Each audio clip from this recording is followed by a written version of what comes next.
Hello friends, இன்னைக்கு சூப்பரான evening snack ஒன்று பார்ப்போம். தேங்காய் போண்டா ரொம்ப வாசனையாக டேஸ்ட் ரொம்ப சூப்பராக இருக்கும்.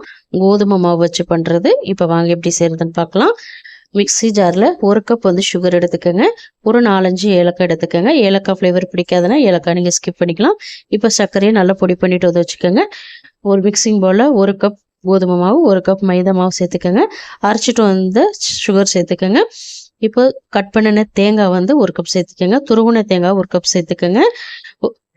உப்பு ஒரு 2 பிஞ்ச் அளவுக்கு சேர்த்துக்கோங்க. குக்கிங் சோடா ஒரு 1/4 டீஸ்பூன் சேர்த்துக்கோங்க. இதில் ஒரு 1/2 கப் அளவுக்கு தண்ணி சேர்த்துட்டு நல்லா கலந்து விட்டுக்கோங்க. தண்ணி எடுத்ததும் நிறைய சேர்த்துறாம கொஞ்சம் கொஞ்சமாக சேர்த்துட்டு மிக்ஸ் பண்ணிக்கோங்க. சுகர் மெல்ட் ஆனதுக்கப்புறம் மாவு நல்லா ரூல்ஸ் கொடுக்கும். அதனால தண்ணி கொஞ்சம் கொஞ்சமாக சேர்த்து மிக்ஸ் பண்ணிக்கோங்க. தண்ணி பத்தலைன்றதுனால நான் மறுபடியும் 1 ஸ்பூன் அளவுக்கு தண்ணி சேர்த்துட்டு கலந்துக்கிறேன். இப்போ பாருங்கள், மாவை நல்லா கலந்தாச்சு. இந்த பக்குவத்துக்கு மாவை மிக்ஸ் பண்ணிக்கணும். இப்போ இது மூடி சேர்த்துட்டு ஒரு 5லேருந்து 10 நிமிஷம் ஊற வைங்க. கட்டாயமாக இந்த மாவை ஊற வைக்கணும்.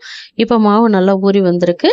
ஓப்பன் பண்ணிக்கலாம். ஓப்பன் பண்ணிவிட்டு மாவை மறுபடியும் ஒரு தடவை நல்லா கலந்து விட்டுட்டு சின்ன சின்ன உருண்டைகளாக எடுத்து எண்ணெயில் போட்டு பொரிச்சு எடுத்துக்கோங்க. நான் காட்டுற இந்த பக்குவத்துக்கு மாவை நீங்கள் ரெடி பண்ணிக்கணும். இங்கே எண்ணெய் நல்லா ஹீட் பண்ணி வச்சுருக்கேன். இதில் ஒரு பாலாக நீங்கள் சேர்த்துக்கலாம். கொஞ்சம் கேப் போட்டு மாவு சேர்த்துக்கோங்க. அதே போல் எண்ணெய் நல்லா சூடானதுக்கப்புறம் மீடியம் ஃப்ளேமில் வச்சுட்டு குக் பண்ணிக்கோங்க. அப்போ தான் நல்லா உள்ளார வரைக்கும் ஃப்ரை ஆகி வரும். நல்லா திருப்பி விட்டு குக் பண்ணுங்கள். நல்லா கோல்டன் கலரில் வரணும். உங்களுக்கு ஈவனாக குக் ஆகணும்னா கைவிடாமல் நல்லா திருப்பி விட்டுக்கிட்டே இருங்க.